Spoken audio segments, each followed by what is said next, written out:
আসসালামু আলাইকুম সবাইকে। আজকে আমরা ক্যালকুলেটর ছাড়া আরো একটি গাণিতিক সমস্যার সমাধান দেখব।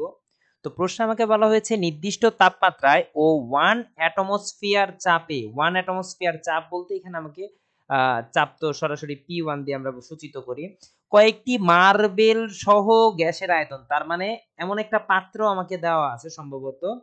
প্রশ্ন পড়লে আমরা বুঝতে পারবো। এই পাত্রের মধ্যে মার্বেলও উপস্থিত আছে। মার্বেল সহ গ্যাসের আয়তন। তার মানে এখানে কিছু গ্যাস আছে সাথে নিচে আমাকে কিছু মার্বেল দেওয়া আছে। মার্বেল সহ গ্যাসের আয়তন হচ্ছে ২০০ এমএল।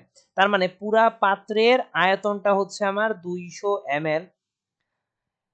আর আল্টিমেটলি আমি হচ্ছে ধরলাম মার্বেলের আয়তন হচ্ছে x, তাইলে বাকি মার্বেল ছাড়া গ্যাসের আয়তন হবে ২০০ - x। আচ্ছা, তাপমাত্রা অপরিবর্তিত রেখে, তার মানে তাপমাত্রা যদি আমি ফিক্সড রাখি, তার মানে হচ্ছে এটা হচ্ছে আমার সরাসরি কার সূত্র? বয়েলের সূত্র।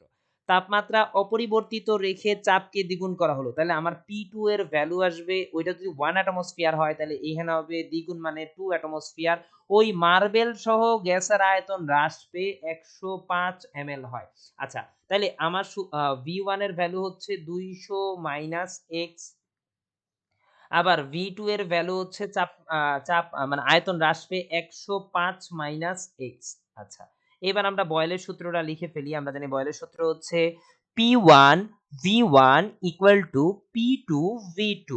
আচ্ছা, এখন আমাকে বলছে ওই মার্বেল সহ গ্যাসের আয়তন হ্রাস পেয়ে আল্টিমেটলি যেটাই হোক P1 এর মান হচ্ছে 1 অ্যাটমোস্ফিয়ার, V1 এর ভ্যালু হচ্ছে ২০০ - x। আমাকে এই x এর আয়তনটা বের করতে হবে কারণ ওই মার্বেলের আয়তন চাইছে আমাকে। আবার P2 এর ভ্যালু হচ্ছে 2 ইনটু V2 এর মান হচ্ছে 105 - x। আচ্ছা, এখন আমি ১ দিয়ে যেকোনো কিছুকে গুণ করলে যা থাকবে তাই মান থাকে ২০০ - x। আর এইখানে হচ্ছে ২ ইনটু ১০৫ মানে ২১০, আর এইখানে থাকে -2x।